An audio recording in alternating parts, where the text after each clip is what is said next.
you doing, guys? My name's Zein. My occupation is pretty much, I guess, I started a couple companies in town. Currently, I own a restaurant and bar, Pre-Bay Lounge, and I'm also invested in Bajas. A lot of people, I guess, associate me with nightlife in town. It's kind of been my forte for the past 9 years. So I guess I'll kind of dwell into it, and then we can do a quick Q&A, bring up any ideas, questions you guys have, kind of dive in. I'm open to anything, so don't feel awkward or any of that. I'm pretty open on a lot of stuff. So a lot of people wanted to, I guess, ask me how I started. So a little background, I moved to Tallahassee in 2009. Originally, when I graduated college, it was 2000, well then 2007. Went to FIU my first 2 years because I'm from South Florida. Born in North Miami. Moved up to Pembroke Pines for high school. And then from there, decided to go to FIU to try and save some cash. And then got tired of, basically it was like high school round two. It really was. So I was like, all right, I gotta get out of here, try and live on my own, because at the time I was living with my parents. And then moved up to FSU. At FSU, of course, broke college student, got a job in what was originally Bajas. If you guys have you heard of Play Nightclub or Sports Bar? So that used to be the original Bajas when I was in school. Back then there was, what, 2 or 3 clubs in Tallahassee. There was not much. It was Bajas. There used to be a place called Chubby's, which then got turned into Coliseum. Yeah, rest in peace. A lot of good and bad times. Yeah, probably more bad times. Yeah, back then it was basically the Strip, Bajas, and Chubby's. So I decided to try and get a job at Bajas, and that was probably beginning of 2010, I believe. Started off as security. That was kind of the only entry point because I was new to town, didn't have a network or anything. I did rush SIGEP back then. We were, at the time, the biggest fraternity on campus. Then they had the whole hazing crackdown, and we don't haze, but It's either. yeah. But us at the time got kicked off. ATO got kicked off. There was like 2 other frats. But from there, I basically grasped the network in nightlife. It was about a year, helped out, met a lot of people in fraternities, sororities, kind of learned how, I guess, the society and everything worked in Tallahassee. And nightlife is, believe it or not, very large Greek oriented. I gotta be honest, it probably runs all the nightlife just because of the sheer network that you build. And say you rush a fraternity or sorority, you automatically have 100 to 200 brothers and sisters to kind of rely on to help drive revenue for those companies. So from 2010 to 2011, worked as security that whole time, learning the ropes, learning the industry, meeting people, networking the whole time, kind of proving myself to management. And then 2011, I was moved up to bartend. Paid my dues at the time. It's kind of how the industry works here. And from there, I learned the ins and outs from your alcohol percentages, pour counts, different drinks, the whole environment, marketing, the real way they would want you to market to your colleagues or friends or even your regulars. And from that point, I basically literally tried to work almost every day we were open. And I kid you not, some of the days I was working like 5 to 6 days in a row. But it also helped, again, at that time frame, there wasn't a lot of options in town. Again, there was still the 3 bars. College Town wasn't around, Chubby's was still existing, and then 2012 is when Coliseum had just opened up. All the old management from the original Bajas transferred over to Coliseum. So the original owner of Bajas, who is my current partner, Simon, chat about that in a little bit, he was the one that opened up Coliseum. And then from that point, he took most of the management from Bajas over to Collegiate. It was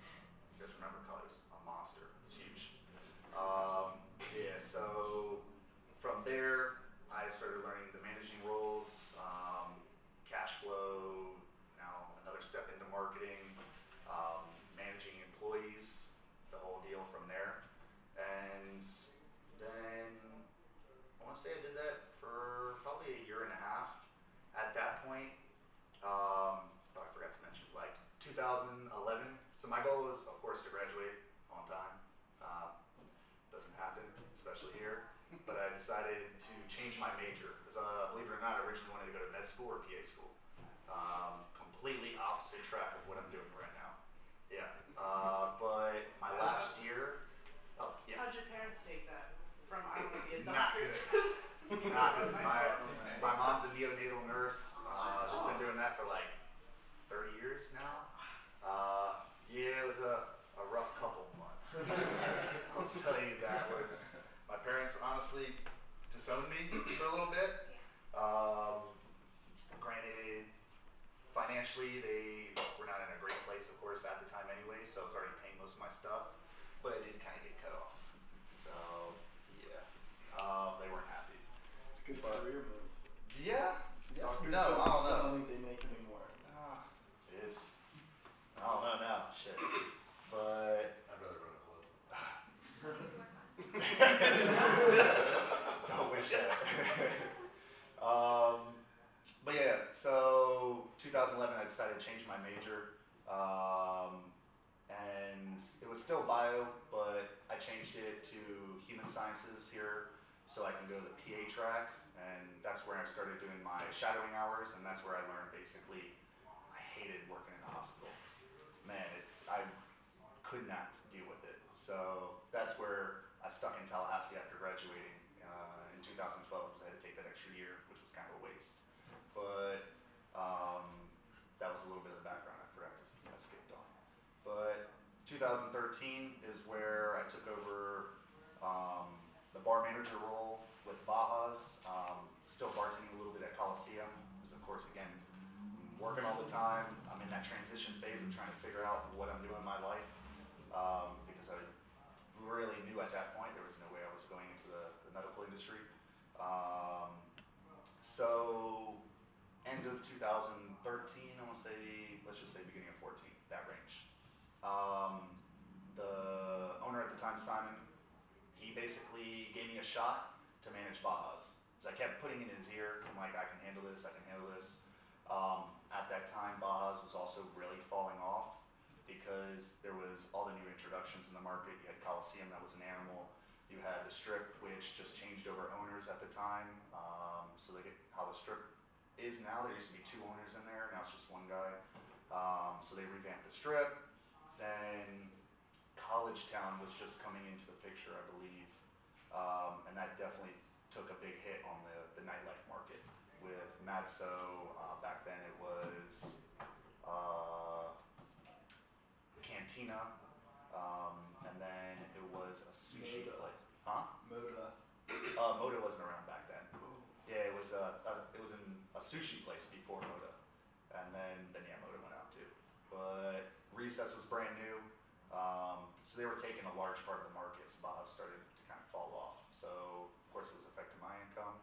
Let him asked him, literally begged him multiple times to let me take it over, and he finally gave me a shot. From there, I was able to revamp Baja's big time, where it became a monster, and then that was also through the network side, basically built in college, learning how nightlife operated, promotions, creating marketing teams, hitting all the frats, the sororities, some of the bigger organizations on campus. And then did that for a couple months, and there was a GM at Coliseum at the time. His name was Jared. He essentially one day decided to take like a week vacation from Coliseum unexpectedly without telling the owners. They got really mad, and I told them, all right, I got this completely, honestly, all right, I curse a lot, so don't mind me, but I was just literally going to say completely bullshitted myself on it. I was just like, shoot your shot, and it fucking worked. So it was one of those where the next week, they let me run it for a full week. We were open like 4 nights in a row. The next week when Jared came back, they fired him. And at that point, I had managing 2 clubs. So at that point, I had a lot on my plate, which then that was kind of where I was learning the direction I wanted to go with things. I knew the management aspect was something I was definitely kind of pretty good at least for Tallahassee. Driving the revenue streams, creating that environment that everybody wanted to be in. So I did that for a good 3 years. Now, during the time in College Town, Cantina was around.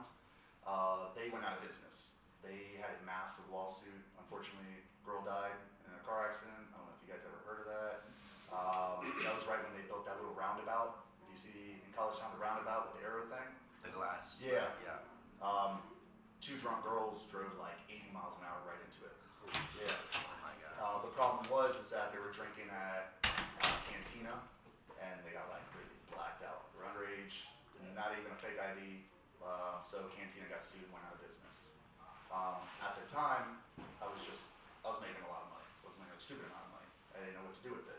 But I also have never been a guy that goes out parties, blows my cash, spends it or whatever. So I just kept saving and saving. When Cantina went out of business, they had a liquor license for sale. Tallahassee liquor licenses are extremely hard to get. They're $500,000 each. They basically can't open a bar or club or anything without one, and Wow. you literally can't. So they're a very rare commodity, and you only get one a year. There's literally only one license a year that comes to the market, and that's for liquor stores, bars, clubs, everything. Yeah, so very competitive. At the time, all the cash I saved, I chatted with my partner now, Simon. It's like, look, we need to grab this just for a future date. And we basically dumped a lot of money in there, put the deposit on it, grabbed their license. So that was my first real move in the direction of owning my own company. Because I knew I wanted to at that point. I just didn't have a direction. I didn't have an opportunity yet to open anything up. But I knew I at least had the license. So 2016, I believe. I want to say, yeah, I want to say it was the end of 2016, is where Baja's made the shift from that old location. We were closed for about a year, where Play's at, and moved up to our new location. That's where I invested in with Simon to expand, because we knew it was a bigger club, we needed more room, we were doing all these shows, and we also needed a liquor license. So that's where I was able to utilize my license into there and get my foot into the door of the first company of actually owning. So the Baja's brand, people think I own, I really don't, but I'm invested cash-wise, and I own the license. So that's where, of course, I'm still the GM over there. I've taken a step back because of our other projects, but that was my first shoeing into the door. At that point, I was doing that, and I still had Coliseum on the back burner. As you guys know, we finally sold when Target came into play. So I used the money I was making from Baja's, everything I saved up over the couple years after buying that license, and the money that I got from Coliseum. I didn't make a lot of money from that. My partner fucking made a killing, literally a killing.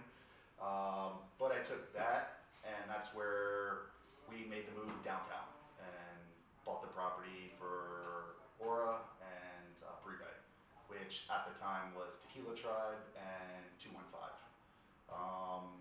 That project basically is where I'm 100% invested in. It takes a lot of money to open up a restaurant and a club. It's a lot of money. So when you look at even these small mom and pop places, it's like $200,000. It's a lot of money, like absurd. You really don't think of it until you're the one that has to like invest into it. But that took a year to build out. Permitting, Tallahassee permitting is hell, sucks. You'll sit there for 6 months in electrical, structural, everything. So it took a long time to build that out, and then that's where I'm kind of at now, where all my attention now is with Aura and Privé, and then my partner Simon taking a step back from downtown, and now he's taken over the majority of the roles with Baja. So I still pop up once in a while, but my day-to-day operations is really trying to grow our downtown project. So that is kind of the history of how I got to where I'm at. Of course, there was a couple little investments here and there. I did start up a small ATM company, which I plugged into all of our bars at the time. They paid themselves off within about 6 months. This was an initial like $10,000 investment. ATMs are a very good, simple revenue stream if you can get them in the right spots. And then I had a small website I was doing on the side. I ended up building that up to where we had about 500,000 visitors a month on the website. It was like a basic news website. Ended up selling that for a couple grand.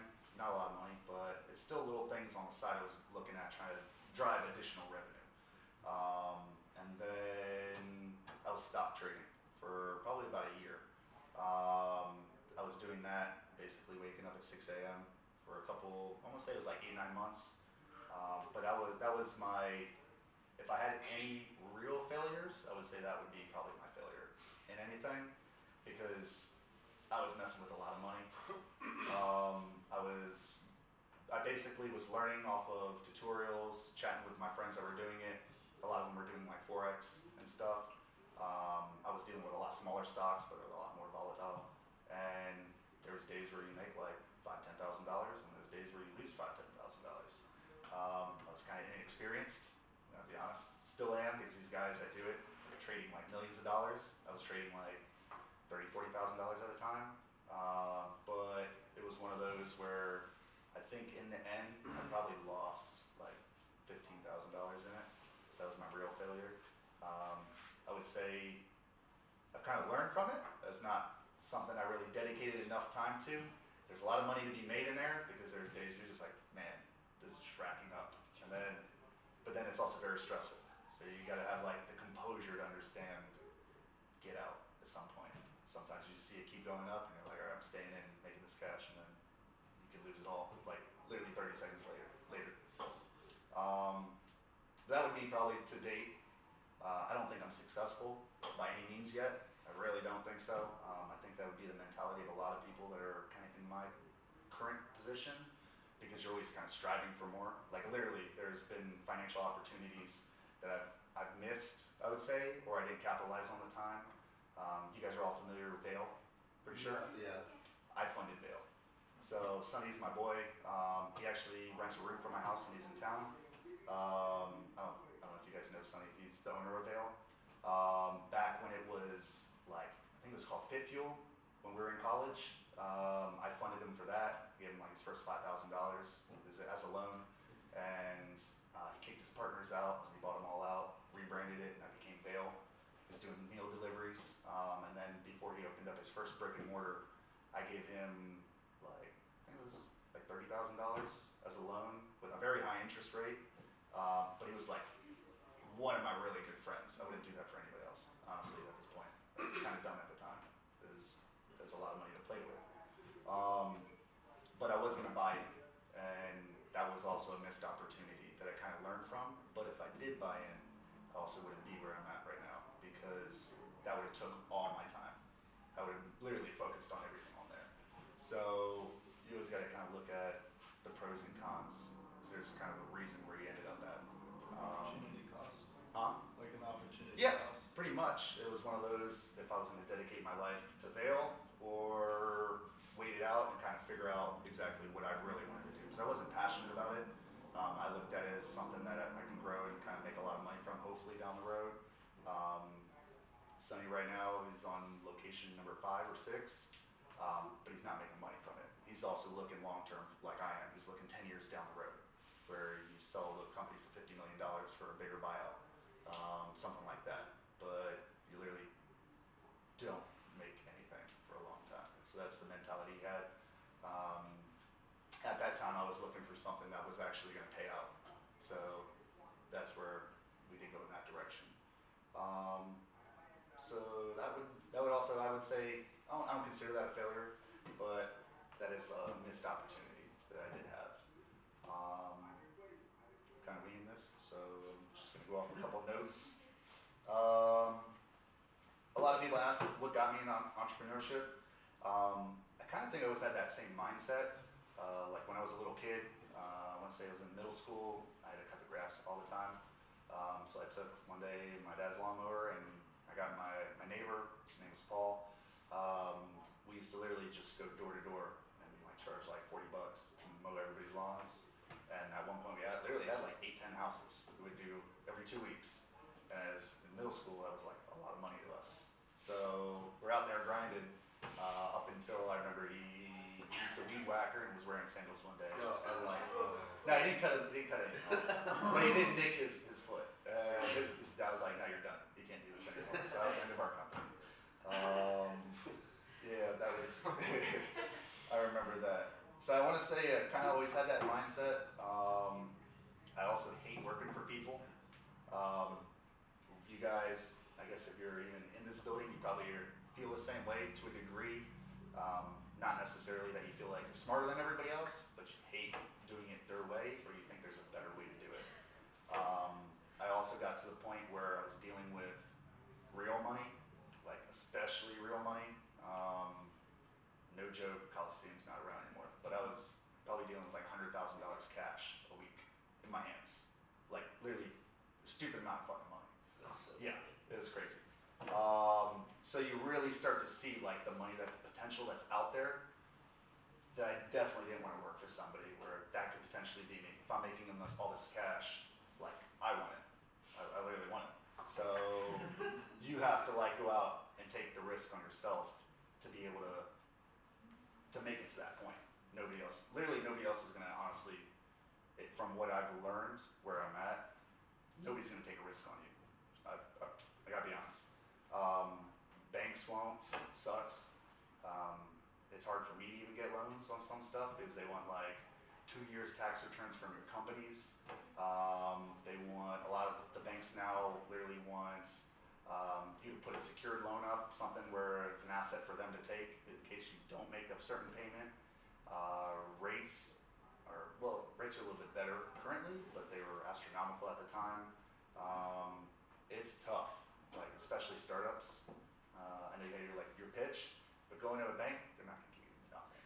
Even when I try to get a loan for the liquor license, the liquor license is again a $500,000 asset. We bought ours for $485,000.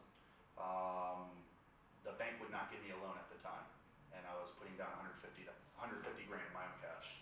They would not give me a loan. They would not finance it. Yes. So a lot of the time you funded yourself. Yes, I either funded myself or found somebody that would kind of believe in me to give me a little bit of cash, and it was honestly like your friend, like your. Yeah, I was working so much, I was able to pay them back, and I'd always create some kind of promissory note where it'd be like, all right, I'm gonna pay you this back over the course of 8 months or a year. So I always had like little small payments to make it happen. So how did you found the liquor license? I found one of the law offices in Tallahassee that knew the value of it. Their Beverage Law Institute. The guy that funded that or founded it was actually the head of the Florida Department for like alcohol and tobacco and everything. Because that guy's loaded. And he knew basically if I didn't pay, he gets the license. So he knew that if I don't pay it, not only does he have my deposit, but he can just flip that license again. And right now I think our license, we get people that offer all the time trying to buy it. I think it was like 518,000 like worth right now. So the value has gone up again. Do you fully own it yet? No. Yeah, we're still making payments. I wish, and I don't have to pay $4 grand a month. But yeah, it's one of those where it's on like I think it's 4-year plan on that. Yes. Is there like a certain amount of those liquor licenses? Yes. Like So there's only one a year that they had, but Is that like someone goes out of business or like they just no. keep it? Okay. Yeah, the county itself, because they go per population. Tallahassee population is like 180,000, 190,000 people. It's tiny. So they drastically limit your licensing. Like if you go to Fort Lauderdale, you can buy a liquor license for like 60, 70 grand. It's dirt cheap because you're dealing with 1 million people. Whereas here, yeah, it's a bitch. Yeah. But you can also, if you hold on to them and flip them, you can also make a lot of money that way. You said you're, what is it? You said you're in the location where Mint 101 was? Yes. How are you doing in that location? Because that is a tough location. location. Yes. So one thing I've learned downtown, downtown is dying in general. They closed down Clyde's. Huh? They closed down Clyde's. No, Clyde's is still open. It's still open? Yeah. What are they doing with all that construction? Because I see just a road. Oh, you're talking about that's DoubleTree is now putting a hotel, a rooftop bar and restaurant. So they have been doing, like, they're literally lifting up all the platforms up there, so they've been blocking off a lot of the road. If you go there on Fridays, if you go on Fridays, or they block it for downtown get down. And one reason I would say downtown's kind of dying a bit for just the industry as a whole. Not only is rent really high, but you have the introduction of College Town. They just stole Friday Night Block Party. So the way downtown Get Down used to work is it was one massive event for like 3 blocks. When College Town, the FSU boosters, they put like $30-40 million on Main Street. They're stupid invested. All the politics they played, they were able to take that event, half the event, to College Town. So that's now why they have a stage and like the artist plays outside and everything. That used to be a downtown thing that would gravitate literally 2,000-3,000 people there every Friday. Every Friday. So that was one thing that's affected it. There's a lot of new policy, regulations, sound ordinances, stuff like that. I will say I feel like it's still an old man's group in Tallahassee.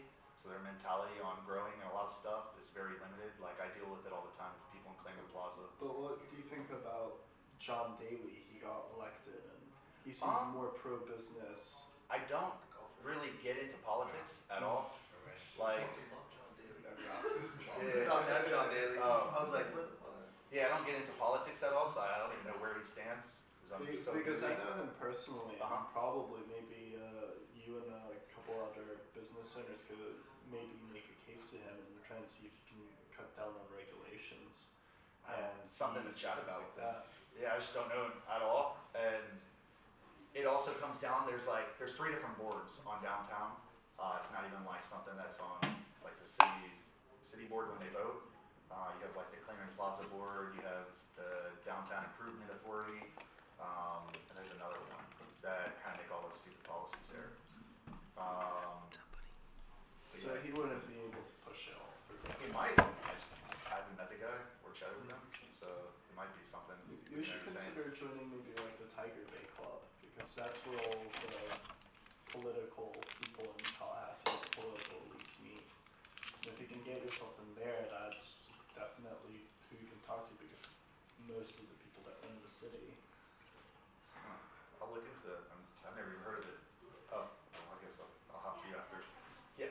I was just curious, like, what made you go from, nightlife, clubs and that, to go to a restaurant? Because that's like a... Oh, yeah. I was going to get there at some point. Oh, sorry. But, yeah, basically, after the club stuff, you think it's all fun. It sucks. It's one of those, you deal with a lot of drunk people. We get sued all the time because, somebody falls, gets hurt. We do have a lot of fights. Not a lot of fights, but enough, substantial amount of fights. Yeah, well, like at Prevay so far, to date, we've been open since March. I mean, granted, we're still in the brand awareness phase, but I think we've had less than 10 fights ever. Maybe we have had 10. And then Bajas, we do 2,000 people a night, and we might get 1 or 2 fights. So the thing is yeah, it's, when you say we have 2 fights a night and then we're open maybe 40 nights in a semester, yeah, it adds up. But realistically, when you're dealing with that many people, it's not bad. So we just kind of look at it on that basis. But from the club stuff, getting into restaurants, I wanted to kind of legitimize our company kind of in the eyes of everybody, because my goal is ultimately to leave Tallahassee. I honestly don't want to be like 35 here. I'm 29 right now. Just turned 29 like 3 months ago. If I'm in Tally by the time I'm like 35, 40, I need to go. To be honest, it's one of those like, yeah, there's a whole segment of families and everything, down Thomasville or Southwood and stuff like that, but I definitely want to expand to to either Tampa or Jacksonville. I have a lot of friends that moved to Tampa. Tampa's exploding in the young professional market. St. Pete is where it's at. Yeah, it's huge. And it's also people my age, going to be soon your age. When you graduate, I promise you a lot of your friends are moving to Tampa or Jacksonville. It's huge. Miami sucks because rent and everything's too high. It's true, man. You pay $1,500 to get a shoebox. Like, and the job market there is also really tough. Like your entry level job, you're not going to get anything higher up, and they're all paying you like 30, 40 grand a year. Where you got to think, okay, if you have a 40K entry job, but you still got to pay 15 a month, 12 months of the year, plus utilities and everything, half your paycheck, or basically everything you made for the year, half of it's gone. And that's before food, gas, car insurance, car payment, whatever else you're doing. So Miami's a tough market, at least to grow in initially. It's probably great if you're making a lot of money, if you secured your position and you move to Miami after that, then it probably could be a good market. But that's why I wouldn't want to go that direction. Yeah. So that was kind of my question. So what is your direction? Where are you going with your company? Like, what's your vision? I know you want to expand, but what sets you apart from other clubs? That's a tough question on what sets us apart in the club industry, because Tallahassee, we do bring most of the shows, so we do cater to a larger clientele. A lot of you guys probably, wherever you're frequenting, some of the bars besides us don't cater to also kind of straight up a black market. They're all just FSU kids. We cater to both. Well, we cater to everybody, but white, black, Asian, I don't care. It's one of those where our clubs, we literally have FSU nights, FAMU nights. We have a Latin community nights. We have EDM nights. So we made sure we branched off as much as we can in town. Whereas if you go to certain bars or clubs, you go to Standard and Clyde's, it's just FSU, frat sorority, or the general public that's going to go there. Same with Pops, Standard. The Strip more or less has started to approach that of branching off into some FAMU stuff. But besides us and Recess, I don't see many other places in town doing it. So I would say that would be what we try to set us apart from everybody else. Our EDM shows dominate everybody else if you're into that scene. I think we brought like 15 artists this semester at least. I know we have like 4 already in the books, 2 already in January alone.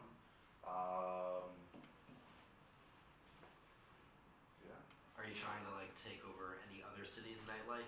Not really. We were looking. What's next? At one point, we looked at Gainesville. Gainesville's market sucks. They don't go out. Most of the bars there have been really on the downfall. They're all sit-down bars over there. Their market is actually like failing big time. We don't route shows over there anymore because they also don't make money.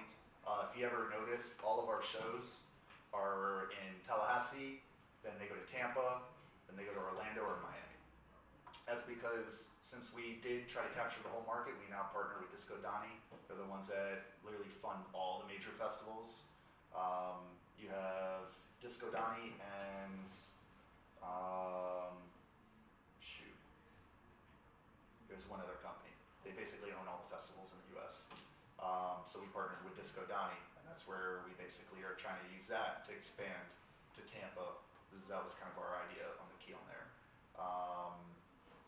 But I forgot the exact question. What was it? Yeah, I mean, what's, I guess, 20-year plan? Like, what are you trying to do? 20 years would be, I don't know. I would be retired. Everybody says retired on the beach. But honestly, I don't think I need a big house. I do want a Lambo. That's on my to-do list. Are you trying to stay in nightlife? That's my 20-year plan, is to not have to work anymore, where I just collect the residual. Yeah.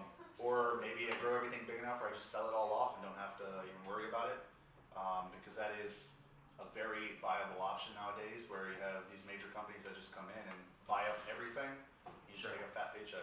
Yeah, 20-year plan was like a dumb way to phrase it, but what I was trying to say was like, from today to like the day you stop working, are you going to be in nightlife the whole time, or are you not sure? Hopefully not. Hopefully not. Yeah. Do you know where you're trying to? I would like to have smaller bars, restaurants. I am also looking currently at more properties. Real estate. I bought a house a while back. but I've been looking at multiplexes, so four rooms or four apartments and up, because maintenance-wise, you only have one roof to build on. It's easier to get, I guess, regular maintenance workers to operate on all rooms at the same time. You can get smaller AC units, stuff like that. So multi-tenant living is the kind of direction I've been looking at more recently, just to kind of diversify and have that residual income. Because essentially, if you put in that, say, $30,000, $40,000 deposit, you essentially can make that back in 3 or 4 years, and then you have a residual of literally 20 grand, 15 to 20 grand, while still paying down your own properties. So that's kind of the direction I've been looking at, because I definitely don't want to be in nightlife. The hours, I work a lot. Like, that was one thing I was going to touch base on. Huh? All entrepreneurs do. You Well, think the you do? successful ones. I'm not successful still, but it's one of those, like, when you get there, I'm telling you, you will work. Dude, my average week is easily 80 to 120 hours. Like yesterday, I was at the restaurant. It wasn't even a busy day, and I was there I got there at 11:15 for a meeting, and we had a night catering where I got home at about 1 a.m. So I was gone the whole day, and then woke up, and I had 11:30 meeting with the Challenger because I'm trying to take over their catering, and been kind of working the whole day up until I literally got here. So, and then I'll go back to the restaurant and be there till 2 a.m. because pre-bay's open. So you work endlessly, because the problem is, you got to understand, is like, if you don't do it, nobody's going to do it. Even your management, they don't care as much as you. They're collecting a paycheck. Always understand that. Don't get attached. They're just there to collect a paycheck. Just like you are as a student, you work your hours and you clock out, you're gone. You don't give a shit. You gotta look at it like that. That's literally how everybody's gonna look at your company. So when it comes down to it, you're literally gonna be there. It's either, oh, should I be sleeping right now, or should I knock out these extra few things? You probably should knock out those few things. It does suck. Your social life does deteriorate. Being in nightlife, or overall, just say the hospitality industry, does help, at least for me, because I meet so many people all the time, new friends, networking, everything like that. I look at everybody as kind of an asset, because hopefully they can bring another 1, 2, 3 people in, spend some money. It's more money that's coming in. But it's one of those where you're prepared to work a lot, and you don't get paid for it up until you're able to cut a check for yourself. But yeah, you don't get paid, because now you got to think of, like, shoot, today I had payroll for 2 of the places, and it was almost $10,000. If I don't cut them that check, they're not coming back to work next week. So you always got to also think of other people ahead. Because now I have almost 200 employees between all the places. It's a lot of micromanaging, people managing, emotions, personalities, all that stuff. There's a lot to it, so don't get into nightlife. That's the takeaway. How do you think you're going to be able to make it so you don't have to, how's the best way to put it, rather than having to, like, take care of payroll, or for example the lower management stuff, how do you think you're, like, for example, I'll give you an example, like with what I'm doing. I know I'm going to have to eventually build a management team around me that can manage the actual ground to ground, and then I'm stuck. I'm still going to be working 90 to 120 hours a week once I get to that point, but I will be more managing the managers than, how do you... Tallahassee, talent pool, to be honest, sucks. It's hard to find good people. It is very hard to find good people. I mean, the management I have right now at Baja's, we burn and turn.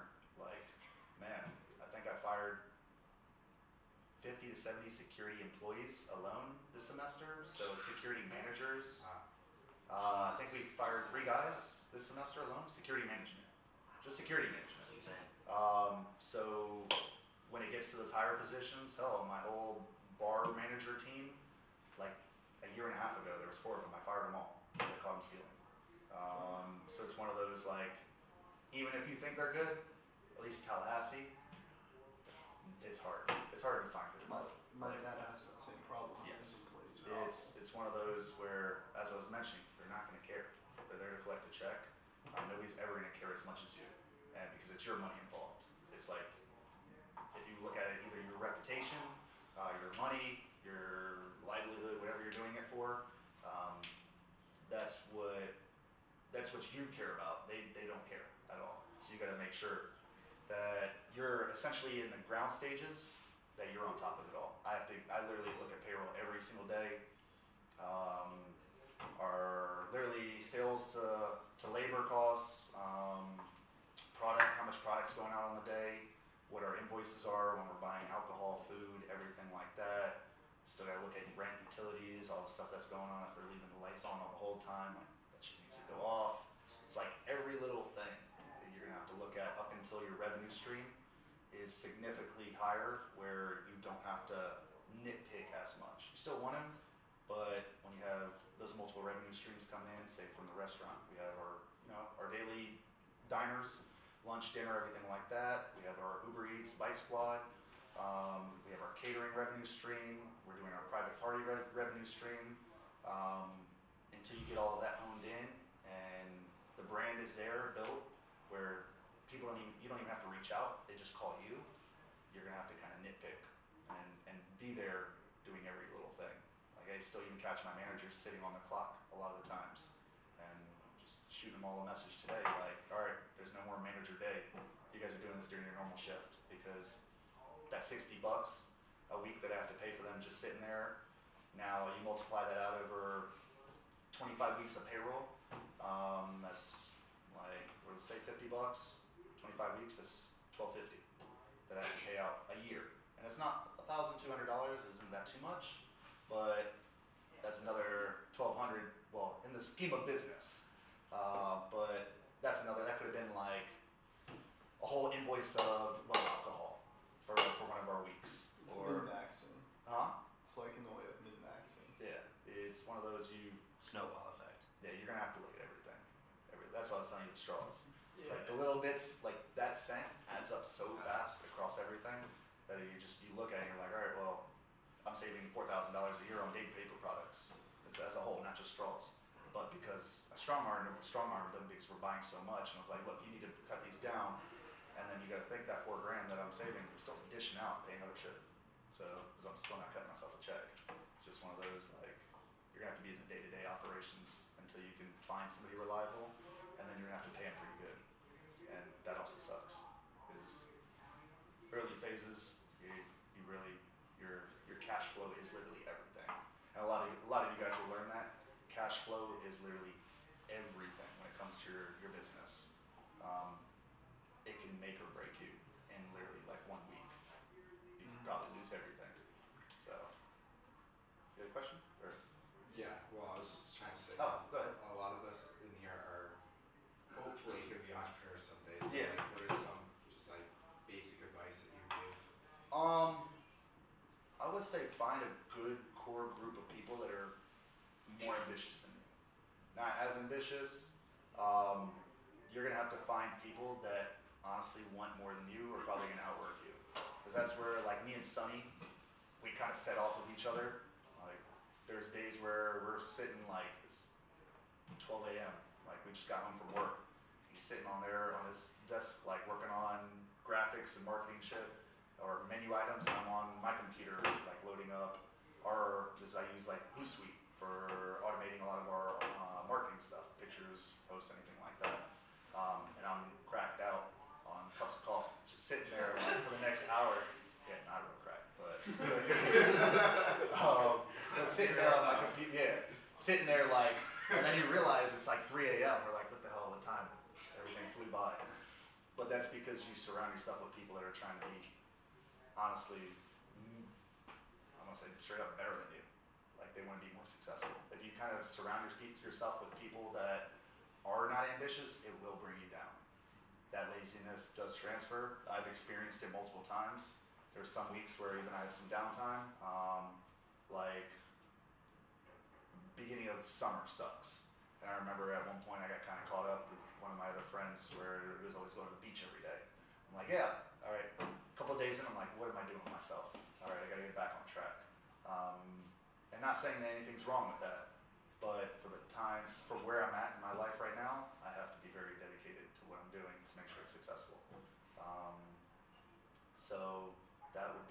major, and it sucks. Like I don't say burn any bridges, but I've definitely drifted off from a lot of friends that I would say aren't as ambitious. They're doing well in life. That's all relative to what you think is good in life, where they're making $50,000, $60,000, $70,000 a year. Some people are happy with that. Others, you're not. You want more. You're fine working a 9 to 5. Other people are not. I'm not one of those people. I will work literally 9 to 9, no matter what.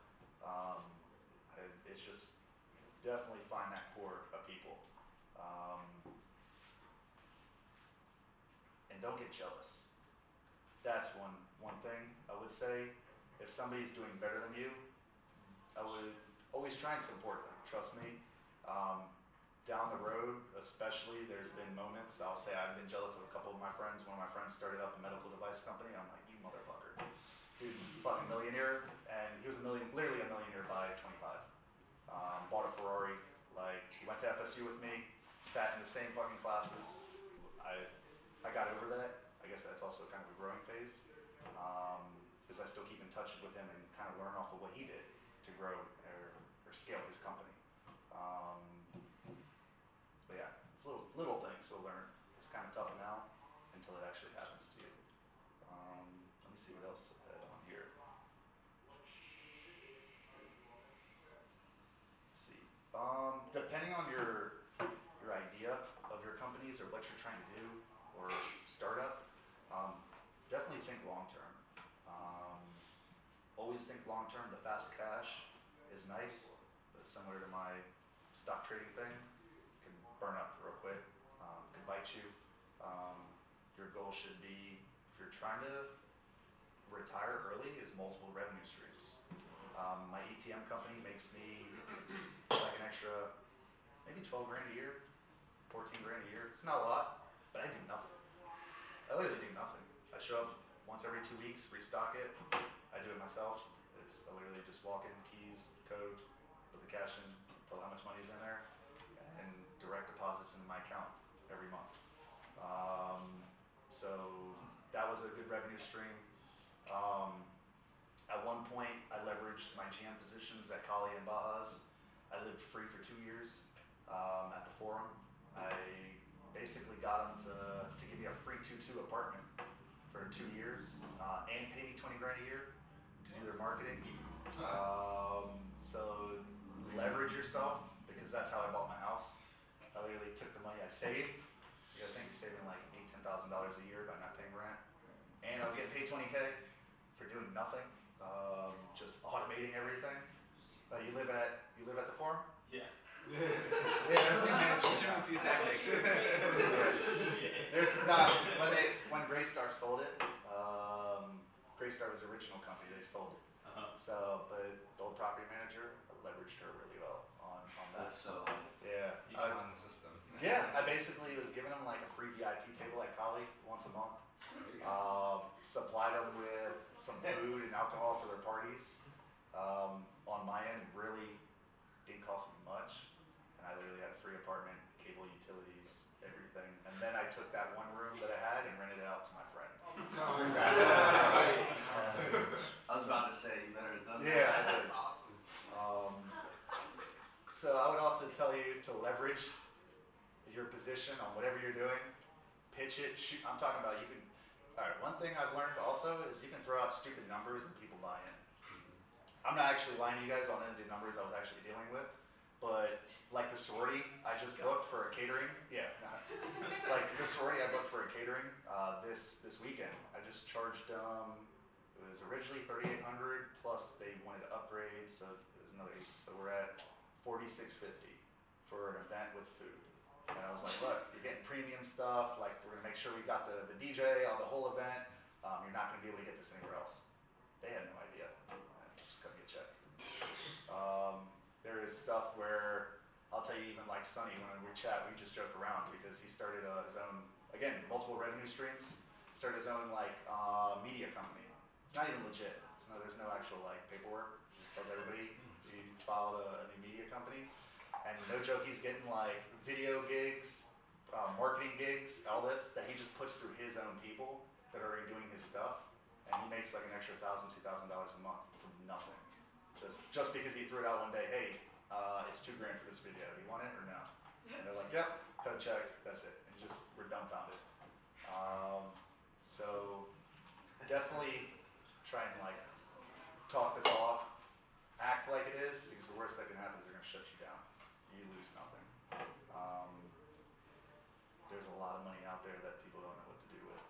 So there's definitely ways of getting it. Any other questions? Anything you guys are wondering? Feel free to ask me anything.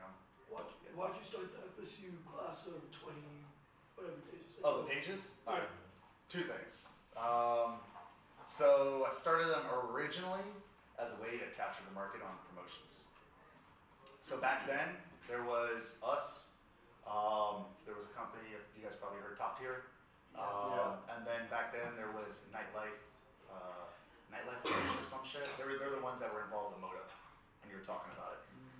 So what I did is I started those pages, and I knew organically growing them basically is where people communicate, because there was no other platforms at the time. It was when I was in school, everybody was in just group chats or like Facebook messaging each other. So I'm like, all right, I'm gonna make this group and try and grow it and see what happens. They blew up. They literally was like 4,000 or 5,000 people within a couple of months. The other ones got up to like 10,000. I had one of them that was, I think, like 17,000 people in them. So what I would do is establish it as a platform where everybody can trade, and literally exactly what they do. The books, leases, whatever it is they're selling. Politics. But yeah, or that too. That shit's absurd, man.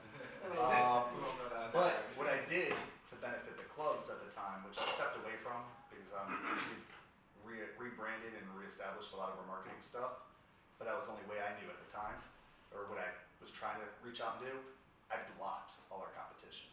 I was literally go on there and block every single top tier guy, everybody from Moda, all that shit. I was blocking everybody. So I had the whole market to promote to, and they had nothing. And I did that through all the pages to the point where new kids coming in actually had no idea who the fuck they were. So that's why there was two parts. It actually had a reason, but I took it to the next level to keep them out. And then one of the guys, Charles, he was a good friend of mine. We're not on good terms. Yeah. He started the FSU Craigslist because I was doing that. He used to work for me. And I'm like, dude, I came up with this great idea. It's actually working. So he decided to make the FSU Craigslist because at the time it was just normal Craigslist, and that shit blew up. Now it's like 70,000 people. It's stupid. So he did that for the same exact reason I did, to try and block people out. Did he block you from that? I am blocked. I am blocked. I'm blocked from his pages. And that's why you'll see now, everybody honestly copied me. I would say that confidently. Now there's like 3 FSU 2020s, 21s. Official. You always gotta put official in. Everybody's official. Yeah, actually I got a summons from FSU. Some lady called me and was like, oh, we're gonna take you to court. So I started putting unofficial in the description because they're like, you have no right to use FSU, but you actually are allowed to because we're not selling anything. Or else they would have to sue every single FSU page there is. FSU sports, groups, all that, FSU bar crawl, all that shit, they would have to sue them all.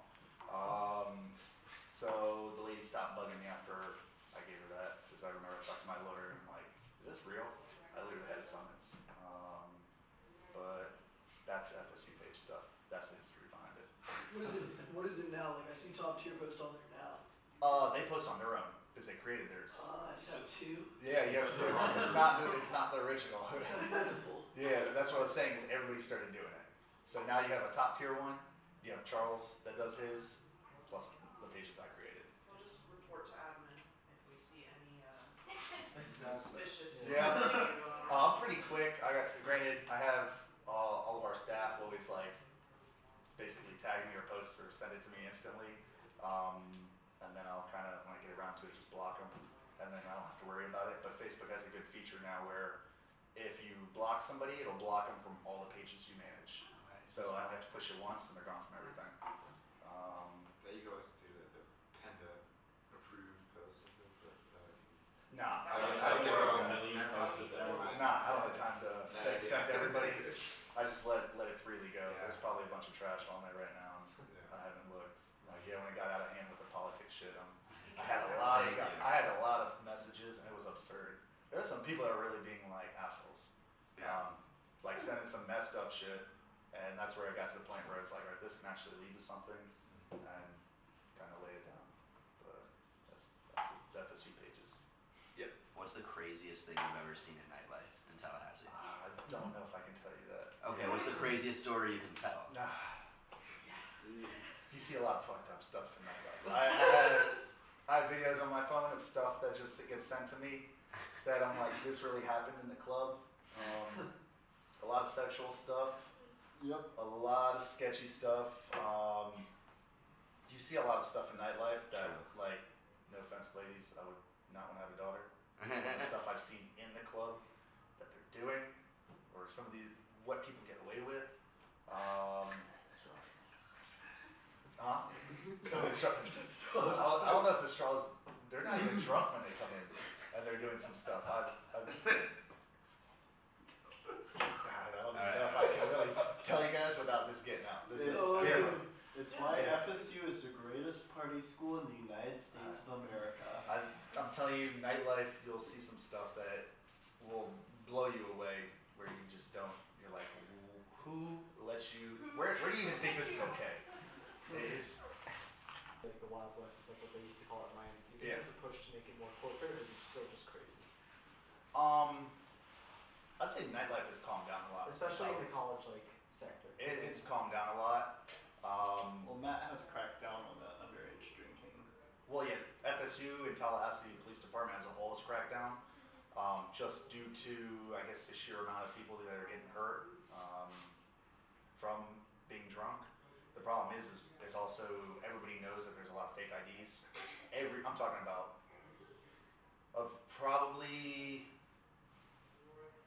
if we did 100 people on a night, 90 of them probably have fakes. And they're good fakes. I'm talking about, we've taken girls out and taken them to the cops because we know they're underage. Like, their parents literally call us because they see pictures on social media, like Snapchat and Insta. We're like, holy shit, we gotta get them out right now. We'll go literally walk around and just check every person. And we've removed the girls that it's happened to. And we'll take them to the police and show them the ID that they came in with. And it's a 21 ID. Their picture, their address, everything. The only thing changed is the last, like literally the year they're born. So the problem with that right now is Tallahassee as a whole is cracking down. They know that happens. Everybody knows it happens. It is college. Everybody somehow has a connection to a fake. But because of that, I would say also social media. You pretty much anything you do is going to be seen, recorded, like pictures taken. It's all over the place. Because of that, the nature of nightlife has also calmed down. Because when I was in school, I saw some crazy stuff. Really crazy stuff. But we didn't have Snapchat. Facebook was just starting. You got to think, that wasn't too long ago. I graduated in 2012. Like, when nightlife was massive here, from 2009 to 13, there was no Snapchat. There was no Instagram. It was, you literally can go out, have a crazy night, and nobody knew. Literally, you could have a time of your life, and nobody would be able to catch you. You wouldn't get in trouble for anything, except for the few people that maybe saw you out. But they were also probably trying to do the same thing.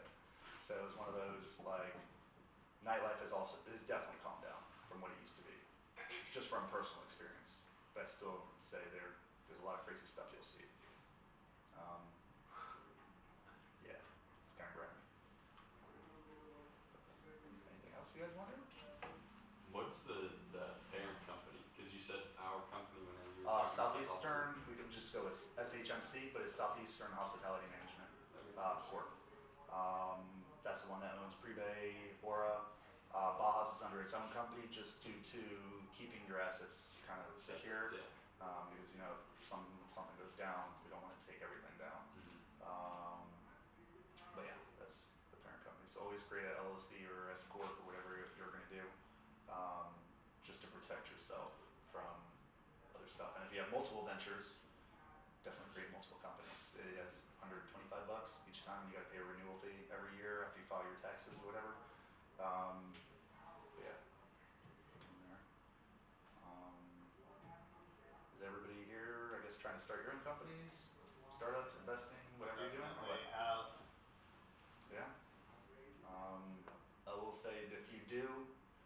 make sure you really have a passion for it. Because there's times where I had great ideas, stuff that I really wanted to approach, but I knew that like trying to attack it, I'd probably give up after 6 months. I'd be like, all right, I really don't care for this anymore. Or you have another idea. Kind of when you get in that mindset, you'll start brainstorming and trying to make money every single way. But it's kind of the gist of stuff. Probably go on for days on everything else. But if you guys have any questions or anything, trust me, open book. I just ask you after. Yeah. I guess if the mayor was listening right now, you've had so many insights because you've been in the Tallahassee nightlife market so long. What are a couple things? I know you mentioned liquor licenses are hard to get. What are a couple things? So maybe removing restrictions around that would help. What are a couple other things though possibly that the government could do to just make nightlife business culture better? Like the climate. Granted, you guys wouldn't know about it, but one aspect is they crack down on a lot of liquor companies, the distribution companies, on spending money. So a big thing back in the day, I don't know why they stopped doing it, but probably other regulations or anything. Liquor companies, similar to politics, where you got lobbyists that come and swipe their card and kind of hit you on stuff. Liquor companies will come in for you to have their product, and we'll swipe their card for $300, $500 here and there almost every week, just so you carry their product. They got limited to a lot, like they've cracked down big time on those, so I wish they didn't change that, but that's Florida law, it's not just like our actual county. They do it a lot in Miami, and they get away with it all the time, because they're doing it still here. I get our guys, I think they came in, probably spent like $2 grand with us, $3 grand this month, just so I carry their products on our list, our back bars, display, stuff like that. And that's still legal, but the amount of money they used to, man, they used to come in. When I first started, it was like $4 grand swipe. Don't care. Don't even look at it. Just $4 grand, here you are. Just so we carry the product. Red Bull used to cut us a fat check every year. Been trying to get them to do it again. They stopped doing it. Just because they didn't want us to carry the outside, energy drinks. Monster, Pepsi has their own energy drink. I forgot what it's called. But yeah, it's a competitive market where I wish they got rid of that. That'd be nice. Take the money out of it, Yeah. Lobbyists, drain the swamp. Yeah, pretty much. Shoot, I could use an extra $4 grand a month. Then that's one thing that sucks. The city as a whole, I feel like, isn't also bar friendly in general. I think there's a big stigma on, I guess of course FSU culture is getting tightened up a lot, just due to, of course, kids dying, rapes, stuff like that, on the more serious note of what can happen in nightlife. They're trying to like bubble wrap Tallahassee. Yeah, they're trying to, of course, make an example, because FSU was known as a big party school. I don't know what its ranking is officially now, It's but still up there. yeah, it's one of those where I know they've been trying to crack down, so it has hurt the industry as a whole. I know, granted, we still do great revenue, but it's nowhere near what the industry was. Like, and that could also be the effect of FSU. I want to say as a whole is going to a more educational school than being branded as a party school. Granted, kids come here to party, get away from mom and dad, get your education. But it's definitely a different culture from when I was in school, where yeah, you came to school, but you were trying to get that 4 years in of get it out of your system, party, and enjoy it. Whereas Tallahassee now, I don't see it as that environment, or it doesn't influence that environment as back then it did. And I think personally the politicians are kind of delusional if they think they can like get rid of the nightlife culture here and people will still want to come. Like, they're delusional if they think people weren't making that decision the way you just described. Like, I want to go to Tallahassee because it's going to be a great time.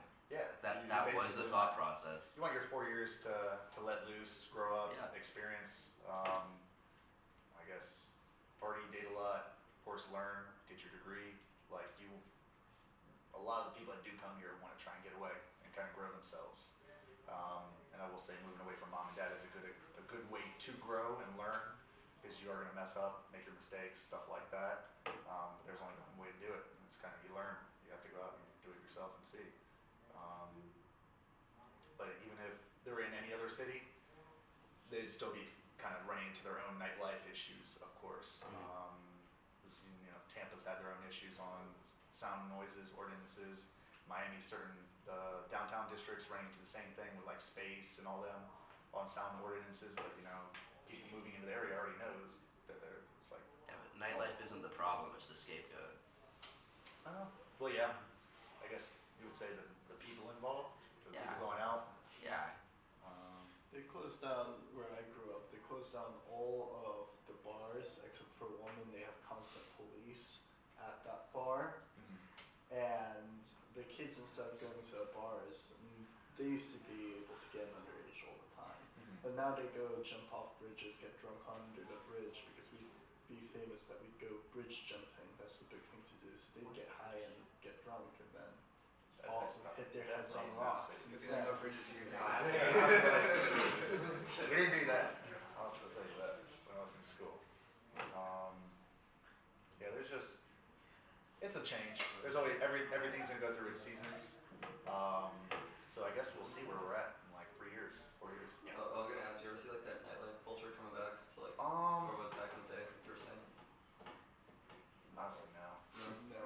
Yeah, because it's again with social media, you're not gonna get away with a lot of the stuff you probably would do. Or if you did something, you probably would really regret it now. Comparably, like, oh, I guess it happened. So you got drunk, blacked out, or whatever. I don't know what everybody does. I do know what they do, but I don't see it going towards that again, especially with the crackdown from FSU. Like, we have cops at our bars every night. Somehow they know that we're open when we don't even tell anybody we're open. We have private events and cops still show up. So that also changes the environment of anybody coming out. Even if you're 21, I don't know how many of you guys are actually 21, but if you go out and you're still 21 and cops show up, you already get sketched out anyways. You're just like, why are these guys just staring at me? And you just kind of leave. And we deal with that all the time. Even we have cops show up to our 21 plus night on Saturdays. Like, why are you guys here trying to crack down on underage drinking when we don't even let anybody that's 21 in, or under 21 in? So I don't see it ever going back to those days. I personally think the social media fact and FSU here. I'm pretty sure President Thrasher gets like his deal of a backlash, of course, from the instances that have already kind of occurred. So he's also has like the school's image to keep in mind is it's a business. To be honest, I don't think they really care about education. They care about the tens, 20s, probably $100 million that flows through every semester. So it's one of those, just being honest, it's money. Frats are money, bars are money, sororities are money, Greek life here, school is all money, football team, they really don't care, it's all about money. So it's one of those, I don't think so, sadly. Yeah. Anything else, anybody? Questioning, wondering? Gotta get in somehow before. Yeah. So I was like, Dude, it's good times there. it's Yeah. fun. It's fun. I had, I think, building 2. It's like in the corner, the back gate. We're building 8, so we're in the very back corner. That might be your building though. You're in the back corner, and like. If I came in, the right back corner. Oh, okay. If you came in, we're in the left back. Oh, okay. Yeah, no, I wasn't over there. Yeah, yeah, it's like, oh, what room are you? Thank God I don't live there anymore. No, I was a little awkward because I was, I think, 25 at the time? Yeah, I think I was 25 at the time, and everybody still knew me like in nightlife with Bajas and Uncali and all that. They're like, why the hell is this 25-year-old guy living in like a student complex? Yeah. Well, that shit was free, so that's why. So it was pretty nice there. It wasn't too bad. If there's no other questions or anything you guys are wondering, I guess wrap that up.